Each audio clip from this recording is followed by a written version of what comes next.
কেন আটকালে হঠাৎ? এখানে একটা ছোট সাইন চাই মিস্টার মুখার্জি। সাইন? এটা একটা পেপার আর এটা একটা কলম। নিন, এই পেপারটাতে সাইন করে দিন। কি পেপার? Divorce paper.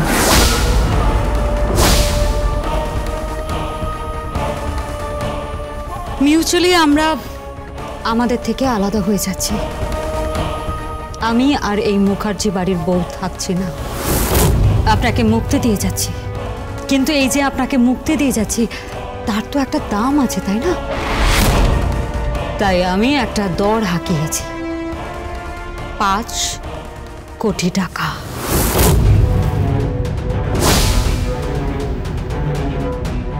হুম, 5 কোটি টাকা। আর আপনার যে ওই পছন্দের গাড়িটা আছে সেই গাড়িটাও, বিয়ের সমস্ত অর্নামেন্টস, তারপর রাজার হাটের ফ্ল্যাট, আর প্রত্যেক মাসে 10 লক্ষ টাকা করে ক্যাশ খরপোশ। আর এই মর্মে একটা ড্রাফট তৈরি করেছি। এই মর্মেই আমরা মিউচুয়ালি ডিভোর্স নিচ্ছি। আমি আপনার সাথে আর থাকতে পারবো না। So sign over here mister Satvik Mukherjee. কি হলো? এটার মধ্যে সই করে দিন। সই করুন। সাইন? না, কোথায় সাইন করার কথা বলছো তুমি? এখানে, মানে ডিভোর্স পেপারে? এটাই তোমার মতলব ছিল, তাই তো? আরে তোমাদের মতন মেয়েদের আমি খুব ভালো করে চিনি। অবশ্য কোন ক্লাস থেকে এসছো সেটা দেখতে হবে না। আর তুমি তো এসেছিলে এখানে টাকা কামাতেই। একটা মোটা টাকা কামাবে, কামিয়ে এখান থেকে বেরিয়ে যাবে, তাই না?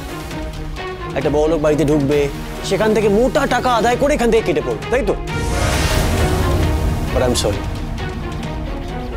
গিনি, আমি তোমাকে একটা পয়সাও দেবো না, বুঝলে? তোমার যা খুশি তুমি তাই করো। তুমি পারলে কোর্টে যাও, তাতে আমার কিছু যায় আসে না।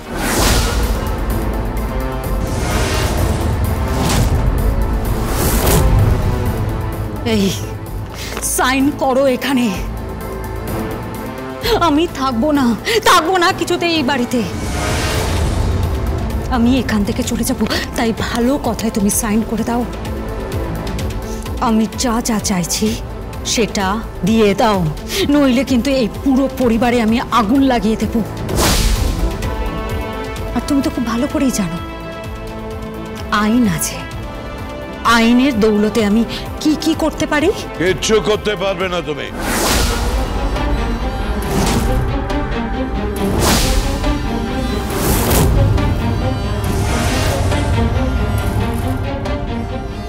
কিচ্ছু করতে পারবে না তুমি। আমি দেখে অবাক হচ্ছি যে একটা বোন এই সংসারটাকে বাঁচানোর জন্য, এই সংসারটাকে রক্ষা করার জন্য শ্বশুর মশাইয়ের কাঁধে কাঁধ মিলিয়ে কোর্টে লড়াই করছে, এই পরিবারটাকে একসঙ্গে করার চেষ্টা করছে, এই একান্নবর্তী পরিবার তৈরি করার চেষ্টা করছে যেখানে সুখ শান্তি সব থাকবে। আর একটা বোন তারই দিদি দর হাঁকাহাঁকি করছে, অকশন করছে। নিলামে তুলছো? হ্যাঁ, আমার ছেলের দর কত? 5 কোটি টাকা। আর কি কি বলে? ফ্ল্যাট, বাড়ি, গাড়ি, কিচ্ছু পাওয়া যাবে না। একটা কানা করিও দেব না। যাও, নিজের ঘরে যাও, ঘরে গিয়ে সংসার করো। কোনটাকে সংসার বলছেন আপনি? হ্যাঁ, কোনটাকে সংসার বলছেন? আপনার ছেলের সাথে 16/16 একই রুমে থাকা, ওইটাকে আপনি সংসার বলছেন? নাকি আপনার ছেলের জন্য ওই জামা কাপড় গুছিয়ে দেওয়াটাকে আপনি সংসার বলছেন? নাকি এটাকে আপনি সংসার বলছেন বাবা, যখন আপনার ছেলে বেরোবে তাকে একটু ওয়ালেট এগিয়ে দেওয়া, একটু রুমাল এগিয়ে দেওয়া, সেটাকে আপনি সংসার বলছেন? হ্যাঁ,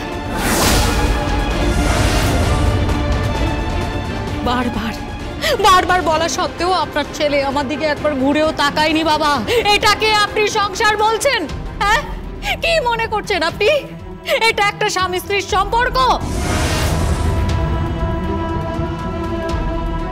আমি কোর্টে যাব, কোর্টে গিয়ে আমি বলবো যে আমি এখনো পর্যন্ত আমরা স্বামী স্ত্রী।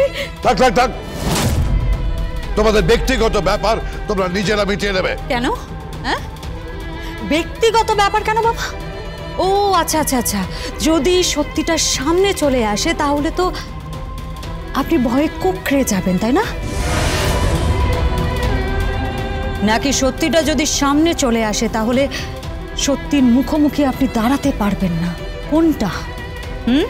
ঠিক করে কথা বলো।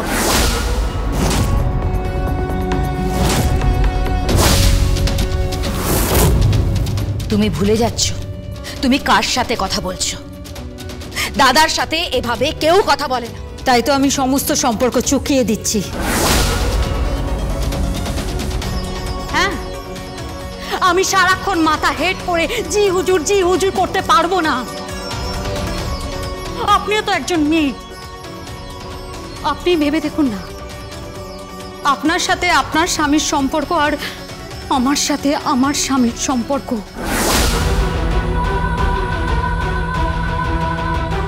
একবার আপনি তুলনা করে দেখুন না। তাতে ওর কোনো দোষ নেই। তুমি এ বাড়িতে মিথ্যে কথা বলে ঢুকেছো। তুমি এ বাড়িতে গীতার জায়গায় মিথ্যে পরিচয় দিয়ে ঢুকেছো, ওকে ঠকিয়েছো, ওর সাথে বিয়ে করেছো ঠকিয়ে। বাস এটাই শেষ কথা। তাই তো বলছি, আমি সরে যাচ্ছি। নিন, ওকে বসিয়ে দিন, গীতার সাথে বিয়ের পিঁড়িতে বসিয়ে দিন। ভদ্রভাবে কথা বলো তুমি। You are going too far. তুমি ভুলে যেও না গীতা আমার স্ত্রী হয় আর ও আমার দাদা। থাক, সম্পর্কগুলো তোমার দাদা গুলিয়ে ফেলেছে, আমাকে বলো না। এই বাড়িতে ঢোকার পর থেকে শুনে যাচ্ছি, ও ভাঙা রেকর্ডের মতো আমার কানের সামনে বলে গেছে আমি গীতাকে ভালোবাসি, আমি গীতাকে ভালোবাসি, আমি গীতাকে ভালোবাসি। আর এটা সবাই জানে, সবাই।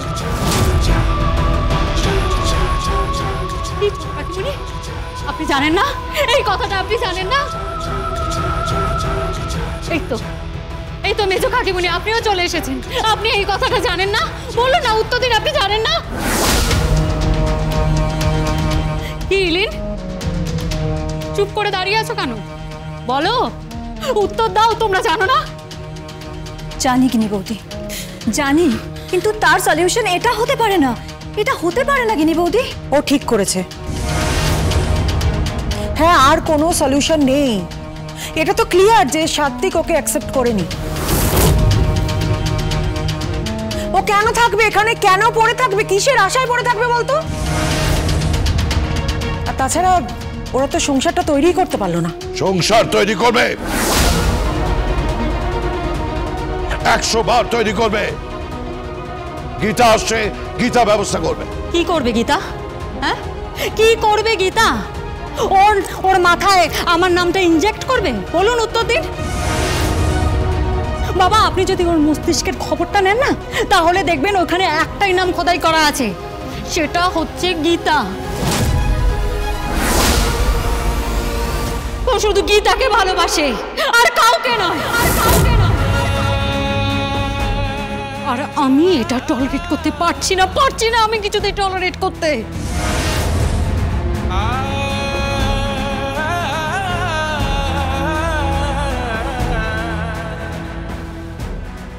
আমি আপনাকে 24 ঘন্টা সময় দিলাম, তার মধ্যে এই পেপারটা সাইন করে দেবেন। আর তা না হলে আমি কিন্তু আইনের দ্বারস্থ হতে বাধ্য হব।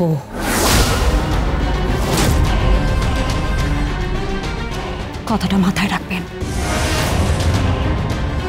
শোনো শোনো গিনি বৌদি, শোনো আমার কথাটা। তুমি এরকম করো না, এটা ঠিক নয় গিনি বৌদি। এটা একটা পরিবার। ওকে বুঝিয়ে লাভ নেই।